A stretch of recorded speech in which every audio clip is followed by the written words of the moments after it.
Chrono system में बच्चे के जीवन भर इंपैक्ट रहेगा, जो भी उस समय घटना घट गई या समय में जो परिवर्तन हुआ है उस समय के दौरान, तो इसलिए वो ओवरऑल हर एक लेवल को ही इंपैक्ट करता है, इसलिए इसको डायरेक्टली यहां पे लिखा नहीं गया। क्वेश्चन नंबर 28 देखिएगा, ये ब्रॉनफेन ब्रेनर की थियरी है जो कहते हैं कि एनवायरनमेंट कैसे हमें प्रभावित करता है हमारे डेवलपमेंट को।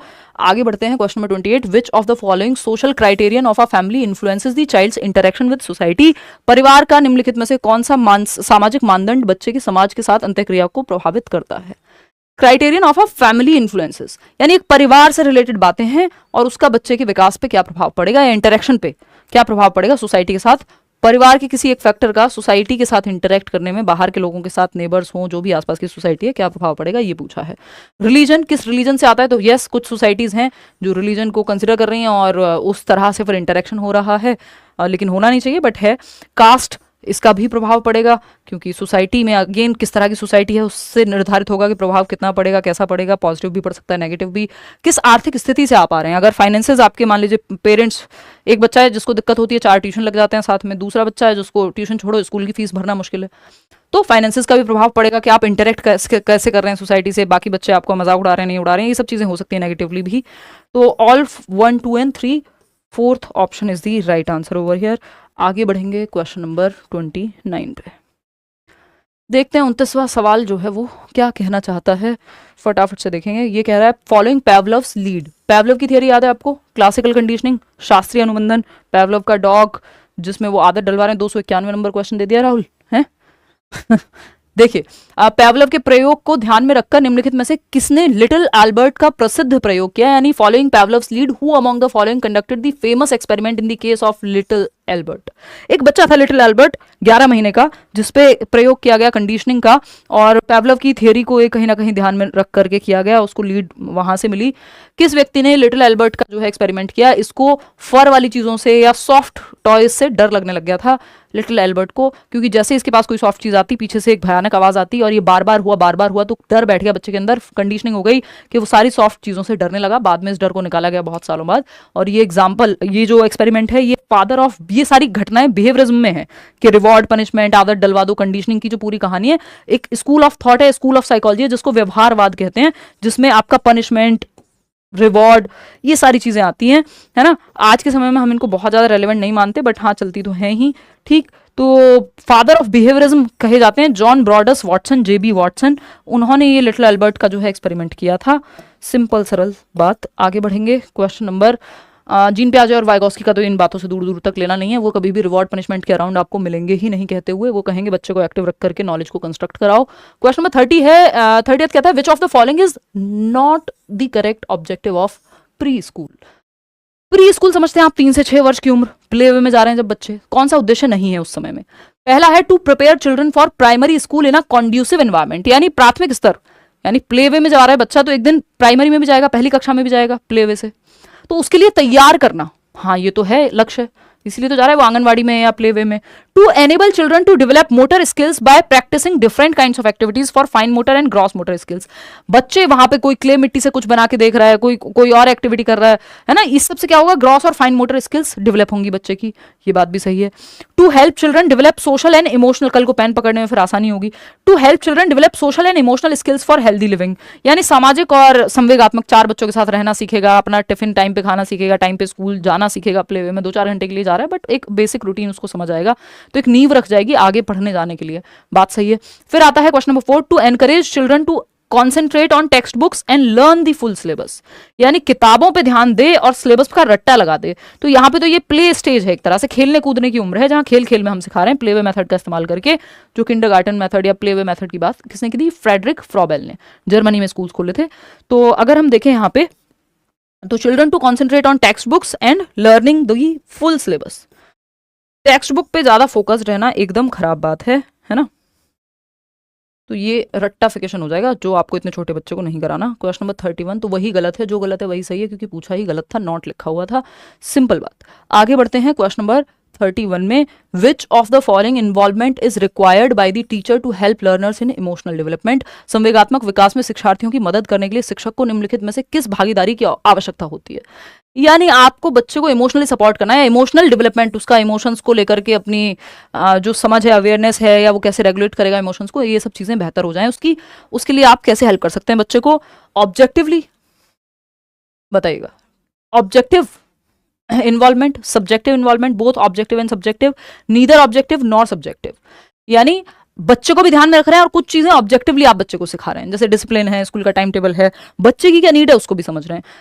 इस तरह की एक्टिविटीज जो सब्जेक्टिव भी हैं और ऑब्जेक्टिव भी हैं, दोनों की ही जरूरत पड़ेगी। सब्जेक्टिव होती है अलग अलग इंडिविजुअल की नीड के हिसाब से, ऑब्जेक्टिव है कुछ चीजें सभी के लिए सेम, अब स्कूल का टाइम सबके लिए सेम है, ठीक। तो ये दोनों ही तरह की चीजों से बच्चे का इमोशनल डेवलपमेंट यहाँ पे होगा, क्योंकि ऑप्शन में वही है।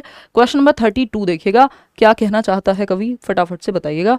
क्वेश्चन नंबर 32 है, which among the following is not correct regarding emotional development during early childhood. Early childhood 2 से 6 वर्ष का समय है, और 2 से 6 वर्ष के समय में कौन सी एक बात सही नहीं है बच्चे के सामवेगिक विकास यानी उसके इमोशनल डेवलपमेंट के लिए। इमोशंस वो कैसा महसूस कर रहा है, लव, फियर, एंगर, ये जो आपके फॉल जिसको हम कहते हैं, जेबी वॉटसन ने, जो फादर ऑफ अभी लिटिल एल्बर्ट वाला जो आया था एक्सपेरिमेंट, फादर ऑफ बिहेवियरिज्म, ये 3 इमोशन जन्म से होते हैं, ऐसा कहते हैं वो, कि भय होता है जन्म से, आप बच्चे को उछालिए भय दिखेगा आपको, एंगर और लव, ये 3 इमोशंस जन्म से होते हैं, ये कह रहे हैं जॉन ब्रॉडस वॉटसन। तो इमोशंस, हालांकि बहुत सारी फिर इस पे थियरीज हैं अलग, आपके मैकडूगल 14 इंस्टिंक्ट से 14 इमोशंस को जोड़ रहे हैं कि वो 14 प्रवृत्तियां हैं, उससे 14 संवेग जुड़े हुए हैं, फिर वो अलग कहानी है। तो इमोशनल डेवलपमेंट यानी पहले दिन बच्चा जो है स्कूल जाते हुए रोता है, और फिर वो एक दिन कॉलेज जाने के लिए रोता है, ये है इमोशनल डेवलपमेंट का सफर। Emotions such as anger, fear, jealousy, curiosity and envy develop during early childhood, यानी इस तरह के इमोशंस जो है अर्ली चाइल्डहुड में ही डेवलप हो जाते हैं। ये सही है या गलत है, हमको गलत चाहिए। स्टडीज प्रूव दैट ब्राइट और intelligent children have less curiosity emotion than intellectually poor children. यानी जो ब्राइट बच्चा है, जो इंटेलेक्चुअली ब्राइट है, एकेडमिकली ब्राइट है, आईक्यू ज्यादा है मान लीजिए, या गिफ्टेड है या टैलेंटेड है किसी भी एक क्षेत्र में, वो बच्चे क्यूरियस कम होंगे। ये बिल्कुल ऑपोजिट बात है, जिज्ञासा ज्यादा पाई जाती है उन बच्चों में जो टैलेंटेड है किसी एक क्षेत्र में, गिफ्टेड है, आईक्यू ज्यादा है, इनमें क्यूरियोसिटी ज्यादा मिलेगी, हर चीज को जानने का शौक है इन्हें। Emotional development at early childhood provides a base for later emotional development, ये बातें सही हैं, ये बातें सही हैं कि दूसरे के लंच को देख के उसको लगा यार मम्मी वो तो ये वाला लंच लेके आता है, आप मेरे को ये नहीं देते हो, तो ये सारे इमोशंस आते हैं उस टाइम पे। Parents, school and peers play an important role, हाँ ये सब भी होता है, लेकिन गलत क्या है, यही है कि क्यूरियोसिटी की कमी होगी उन बच्चों में जो ब्राइट है या इंटेलिजेंट है, बल्कि इंटेलिजेंट या बुद्धिमान व्यक्ति या बच्चा जो है वो ज्यादा जिज्ञासु होता है, उसमें ज्यादा सवाल पूछता है वो। तो यही गलत है, और जो गलत है वही सही है, क्योंकि पूछा ही गलत था। सिंपल बात। आगे बढ़ेंगे, क्वेश्चन नंबर 33 देखिएगा। 33वां सवाल क्या कहता है हमसे, फटाफट से बताना।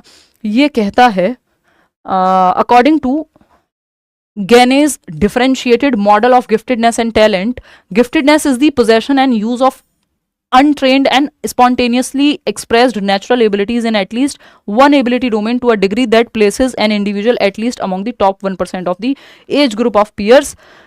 फिर आता है इस सिद्धांत में के अनुसार ग्रेड और टेस्ट स्कोर एक छात्र की ताकत और क्षमताओं की सटीक दशा प्रदान नहीं करते हैं।